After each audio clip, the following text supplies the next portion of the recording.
ममता बनर्जी से जिस व्यवस्था बदलने के कारण सत्ता में आई, क्या गृह मंत्री जब रैली करने गए थे तब हाईकोर्ट नहीं जाना पड़ा? जो प्रभारी बना करके भेजे वो और जेपी नड्डा, की गाड़ियों पर पथराव नहीं हुआ क्या पश्चिम बंगाल में? हमारे साथ वरिष्ठ पत्रकार भी हैं डॉक्टर सुनील कौशिक साहब। सर, मैं जरा आपसे समझना चाहूंगी कि क्या इसे वाकई पश्चिम बंगाल के आपराधिक जो वहां का जो क्राइम रिकॉर्ड रहा है उसके लिए एक टर्निंग पॉइंट के तौर पर देखें? क्या वाकई पश्चिम बंगाल की जनता को इस एनकाउंटर से न्याय की बात समझे, या एक सिर्फ तर्ज जो है दूसरे देश का, दूसरे स्टेट का जो तर्ज है वो इस स्टेट में अपनाने की कोशिश की जा रही है, इसे ऐसे समझा जाए? देखो दीक्षा, आपने बता दिया कि कितनी एफआईआर हुई और कितने लोगों को न्याय मिला, और ये लगभग पूरे देश में आप देखेंगे कम ज्यादा हो सकता है। ये होता आया है अब तक। कभी कभी तो ये होता है, हमने देखा कि किसी शहर में दंगे हुए और दंगे के बाद कई लोग मारे गए, दूसरी दल की सरकार ने मुकदमे वापस ले लिए। लोग ये विश्वास करते हैं कि चलो न्यायिक व्यवस्था उनको दंड देगी, हमको न्याय मिलेगा। उत्तर प्रदेश का संभल एक ऐसा एग्जाम्पल है जहां समाजवादी पार्टी के आते ही 13 दिन में मुकदमे वापस ले लिए गए, जबकि दंगों में 60 से ज्यादा लोग मारे गए। तो क्या करेंगे आप? कौन सी न्यायिक व्यवस्था का इंतजार करेंगे आप? जहां 100 महिलाओं के साथ अत्याचार हुआ हो और उसमें 7 महिलाओं को ही न्याय मिला हो, 93% महिलाओं को न्याय नहीं मिला हो, क्या करेंगे आप वहां पर? आप उस न्यायिक व्यवस्था पर या उस ब्यूरोक्रेसी पर या उस कानून के ब्लूप्रिंट पर भरोसा कर पाएंगे क्या? उत्तर प्रदेश में तो तमाम ऐसे एग्जाम्पल रहे हैं कि जजों ने भी सुनने से मना कर दिया केस। बड़े अपराधी हुए कि सर इस अपराधी का हम नहीं सुनेंगे, एक एक नहीं, 10 से ज्यादा जजों ने सुनने से मना कर दिया। लेकिन ये कभी नहीं हुआ जो पश्चिम बंगाल में देखने को मिल रहा है। जम्मू कश्मीर में भी जब किसी राजनीतिक दल की सरकार नहीं हुई तो ये लोकतंत्र में उन्होंने भी स्वीकार किया, जो पश्चिम बंगाल में हो रहा है वो जम्मू कश्मीर में भी हमने नहीं देखा। ममता बनर्जी से जिस व्यवस्था बदलने के कारण जब सत्ता में आई, और 2011 से पहले आप उनके भाषण और स्पीच देखेंगे, रैलियां देखेंगे, तो वो अलग ममता बनर्जी थी। जो ममता बनर्जी को मैं जानता था जो रेल मंत्री बन करके दिल्ली में थी, और जो उनकी महत्वाकांक्षाएं थी, जब हम चर्चा करते थे, जब टीएमसी उन्होंने जिस उद्देश्य के साथ बनाई थी, वो जोश और रोष जो उनमें दिखता था, सत्ता में आने के बाद वही होता रहा जो पश्चिम बंगाल में पहले होता रहा। वही खून खराबा, वही दंगे। प्रधानी का चुनाव लो, पंचायत का चुनाव लो, एमएलए का चुनाव लो, एमपी का चुनाव लो, चुनाव से पहले और चुनाव के बाद। तो वाम दलों की सरकार में और टीएमसी की सरकार में अंतर क्या दिखा? मुझे तो कुछ अंतर नहीं दिखा। जिसका अंत करने के लिए ममता बनर्जी को पश्चिम बंगाल की जनता ने चुना, और धरातल से वो आती हैं, जमीन से जुड़ी नेता हैं। मैं ये दावे के साथ कह सकता हूं कि पूरे देश की बात कर लूं कि इतना जुझारू नेता अब भी देश में कोई नहीं है जितना मैं ममता बनर्जी को जानता हूं। क्या ममता बनर्जी ने सिलेंडर नहीं कर दिया सत्ता में आने के बाद? हमको लगता था कि ममता दीदी की सरकार आई, अब बहुत कुछ पश्चिम बंगाल में बदल जाएगा, लेकिन बदला गया। वो कार्यकर्ता वाम दलों में रह करके काम करते रहे, वो टीएमसी में आके काम करने लगे, वही खून खराबा करने लगे, वही उद्दंड, वही सारी चीजें देखने को मिला। फिर भी यदि आप देखिए कि 15 साल तक पश्चिम बंगाल की जनता ने उन पर भरोसा किया कि नहीं, इस बार नहीं तो अगले साल, अगली बार नहीं तो अगली बार परिवर्तन जरूर आएगा। तो कभी कभी क्या होता है, और ये लोग समझते भी हैं कि ब्यूरोक्रेट्स को बदलना बहुत आसान नहीं होता। बहुत सालों से जिसकी सत्ता रहती है उनका मनोबल भी ब्यूरोक्रेट्स को वैसा ही हो जाता है, उसी मंशा से काम करने लगते हैं। तो लगता है 5 साल ठीक है, आपने ब्यूरोक्रेट्स को समझने में, काम कराने में, व्यवस्था परिवर्तन में समय लगता है, लेकिन 15 साल में भी यह परिवर्तन नहीं दिखा तो सत्ता परिवर्तन होना जरूरी था। ठीक है, ठीक है। और सत्ता परिवर्तन के बाद आप देखिए, लोकतंत्र में आप विपक्ष की नेता हैं, ये वो जानती हैं कि कुछ नहीं होता।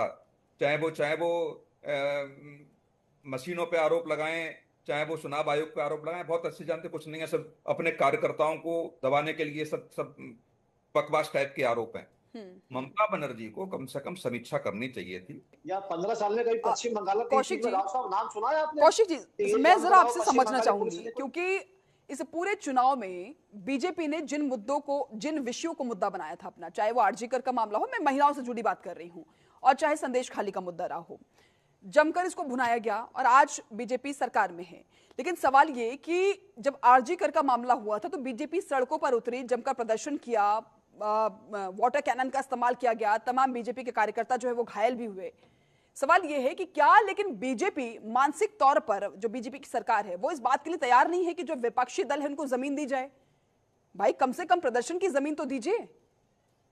क्योंकि पहले तो जब ये मामला सामने आया उसके बाद वो ममता बनर्जी जैसे और तमाम बड़े नेताओं को नजरबंद कर देते हैं, उनके घर के बाहर पुलिस को खड़ा कर दिया जाता है। क्या खुले विचार के साथ वो राजनीति नहीं कर पा रही है बीजेपी? कि गाड़ियों पर पथराव नहीं हुआ क्या पश्चिम बंगाल में? नहीं देखा सबने क्या? लोकल पुलिस ने क्या किया उस समय? कितने लोग अरेस्ट हुए? ये सब हुआ है ना पश्चिम बंगाल में। उसी का प्रत्युत्तर मिल रहा है। आपने उस समय बड़े नेताओं को नहीं छोड़ा, बड़े नेताओं के साथ क्या क्या व्यवहार वहां किया गया ये पूरे देश ने देखा है। किसी और प्रदेश में होता है क्या? विपक्ष में भी किसी राजनीतिक दल की सरकार होगी वहां हुआ है क्या? बीजेपी बदले की राजनीति कर रही है। बदले की राजनीति नहीं है, मैं कार्यकर्ताओं की बात कर रहा हूं। वहां मैं ममता बनर्जी का हाथ नहीं मैं मानता, मैं बड़े नेताओं का हाथ नहीं मानता उसमें। मैं उन कार्यकर्ताओं की बात कर रहा हूं जो 40 साल से मैं देख रहा हूं। यदि आप देखें कि लगभग 40,000 45,000 राजनीतिक हत्याएं वहां हुई हैं, मैं उसकी बात कर रहा हूं। मैंने कहा ना अभी, तो शुभंकर जी ने कहा कि साहब अब वो भारतीय जनता पार्टी में आ गए हैं। यदि भारतीय जनता पार्टी में वो कार्यकर्ता आ गए हैं और भारतीय जनता पार्टी उनको सिर पर बिठा लेगी, तो भारतीय जनता पार्टी का भी वही हाल होगा जो वाम दलों का और टीएमसी का होगा। ये भारतीय जनता पार्टी को सोचना है। जिस अपेक्षा के साथ भारतीय जनता पार्टी की सरकार आई है, तो वो अपेक्षाओं पर खरा नहीं उतरेगी, तो विपक्ष में बैठेगी, चाहे कोई नेता हो या किसी की भी सरकार हो।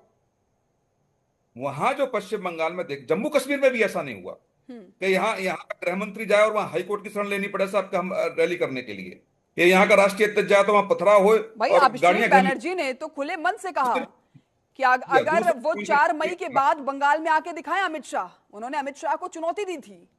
ऐसी भाषा भी नहीं मैंने किसी को देखी। अभिषेक कह रहे हैं कि 4 तारीख को 12 बजे के बाद दिखा देंगे कहां जाएंगे, ये कौन सी भाषा होती है? इसके साथ ही उन्होंने एक और वाक्य का इस्तेमाल किया था जिसका मैं अभी यहाँ पर उसका उल्लेख नहीं करना चाहती हूँ। दूसरा आप देखेंगे, शुभंकर जी ने कहा कि सब गूगल पर सर्च कर लीजिए ना कि महिलाओं के मामले में कौन टॉप तीन प्रदेश हैं। बिल्कुल आप सही कह रहे हैं। दीक्षा जी ने आंकड़े नहीं गिनाए, कन्वेंशन रेट गिनाई कि जो एफआईआर हुई, जो महिलाओं के ऊपर अत्याचार हुआ, उनको न्याय कितने % लोगों को मिला, मैं इसकी बात कितने % लोग छोड़े गए, कितने % लोगों के खिलाफ सबूत नहीं मिले, बात उसकी हो रही थी। और शुभंकर जी ने उसको घुमा दिया के साथ देखिए ना टॉप 3 कौन से राज्य हैं जहां महिलाओं के खिलाफ अत्याचार होता है। उत्तर प्रदेश का आंकड़ा उठा कर देखिए ना, कन्वेंशन रेट में कितना है, 87%, 87%, और आपका कहा 3% के आसपास ये होता है। उत्तर प्रदेश में भी वही हाल था। मैंने कहा जजों ने भी केस सुनने से मना कर दिया। पुलिस वाले अरेस्ट करते हैं तो पुलिस को बंधक बना लिया जाता है, एक पुलिस वाले को खाल छील करके उसको चौराहे पर लटका दिया जाता है, जो उत्तर प्रदेश में भी देखा गया। वही पश्चिम बंगाल की स्थिति कार्यकर्ताओं के बीच जो आज हो रही है, जो अंडे टमाटर जो फेंके जा रहे हैं, वो रोष है। ममता बनर्जी, मैं यदि 90 के दशक की बात करेंगे, जब कांग्रेस के बड़े नेताओं के सामने जब दिल्ली में ममता बनर्जी ने बातें रखी कि साहब ऐसे ऐसे वहां हो रहा है, तो एक गुट सुनने के लिए तैयार नहीं था यहां पर। और उन्होंने उस समय हकीकत रखी थी पश्चिम बंगाल की, पूरा ब्लूप्रिंट कांग्रेस के नेताओं के सामने। नहीं माना तो उन्होंने कि हम कांग्रेस से अलग होकर न्याय देंगे प्रदेश की जनता को, हमें जरूरी नहीं है कि हम कांग्रेस के प्लेटफॉर्म पर करके न्याय दें। और उन्होंने नया पार्टी का गठन किया और देखिए सत्ता में आई वो। कांग्रेस जैसा बड़ा दल जिसकी केंद्र में सरकार हो, तमाम राज्यों में सरकार हो, उससे अलग हट करके यदि कोई पृष्ठभूमि ममता बनर्जी ने रची और सत्ता तक पहुंची, 15 साल तक सत्ता में, ये कम बड़ी बात नहीं है। जिन कारणों से, जिन अत्याचारों से वो कांग्रेस से भिड़ गई, एक अपना दल बना लिया, वो उनके कार्यकाल में होता रहा। मैं इसकी बात कर रहा हूं और मैं दावे के साथ कह रहा हूं, यदि उसमें बदलाव नहीं हुआ, यदि वही होता रहा, तो भाजपा के साथ भी वही होगा। दीक्षा, मैं एक बार शुभंकर जी को बता दूं जी, मीडिया पर सवाल जब खड़े करिए और मीडिया जब सवाल करती है शुभंकर जी, जब सत्ता पक्ष बचाने का प्रयास करता है। और जो भी आपने एग्जाम्पल दिया ना पश्चिम बंगाल में बैठ के, वो मीडिया के माध्यम से ही आपने पहुंचे होंगे वो सारे।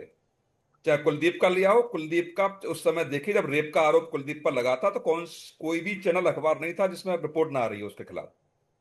सत्ता पक्ष किसी भी राजनीतिक दल का हो, जब अपराधियों के साथ खड़ा होगा, मीडिया उसे दिखाएगी।